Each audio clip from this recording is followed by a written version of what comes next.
પાલિકાની ચૂંટણી યોજાઈ રહી છે એ વિશે બે શબ્દ આપ કહેશો। આમ તો દર 5 વર્ષે નગરપાલિકાની ચૂંટણી યોજાતી હોય છે।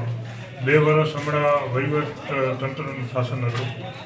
લાંબા દાયકા પછી એટલે કે 7 વર્ષ પછી પાછું ઇલેક્શન થવા જઈ રહ્યું છે। 1 નંબર વોર્ડમાં પહેલાંથી રમજુભાઈ ઉમરભાઈ કુંભાર હંમેશા 18 વર્ષની સાથે રહીને પોતે મુસ્લિમ છબી ધરાવતા હતા। પોતાનું વ્યક્તિત્વ અને પોતાનું જીવન એવું એમણે ગુજાર્યું કે કોઈ પણ ધર્મનો માણસ હોય હંમેશા એમની સાથે મળી કામ કરતા હતા।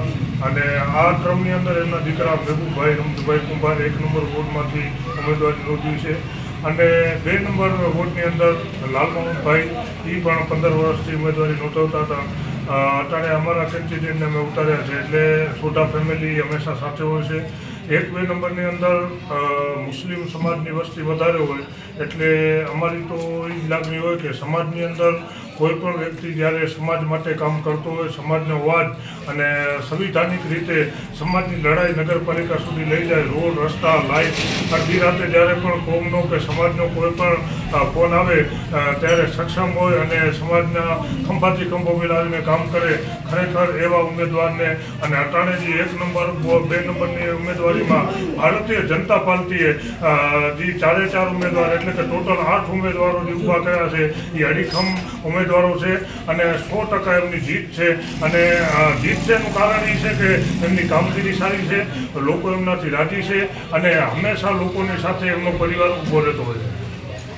મતદાતાઓને એ સંદેશો આપીશ કે જ્યારે ચૂંટણી આવતી હોય છે ત્યારે ઘણા માણસો આસમાનમાંથી ઉતરીને હેલિકોપ્ટરમાંથી ઉતરીને ઘણા માણસો જમીન ઉપર આવીને તમને દાવા કરતા હોય છે કે તમને અમે આ કરી દઈશું, તે કરી દઈશું। આપને હું જણાવવા માંગીશ કે 1 નંબર અને 2 નંબર વોટની અંદર મુસ્લિમ સમાજની અંદર જે ગરીબ પ્રકારના માણસો છે, આપ જોજો કે નગરપાલિકા અને પ્રધાનમંત્રીની જે યોજના છે એમાંથી મકાન કેટલા મુસલમાનોને પ્રધાનમંત્રી યોજનામાંથી બનાવી દેવામાં આવે છે। મારી મગજ શક્તિ પ્રમાણે 50 થી 60 મકાનનો લાભ બધાથી વધારે જો નગરપાલિકાનો કોઈ લીધો હોય તો મુસ્લિમ સમાજે લીધો છે।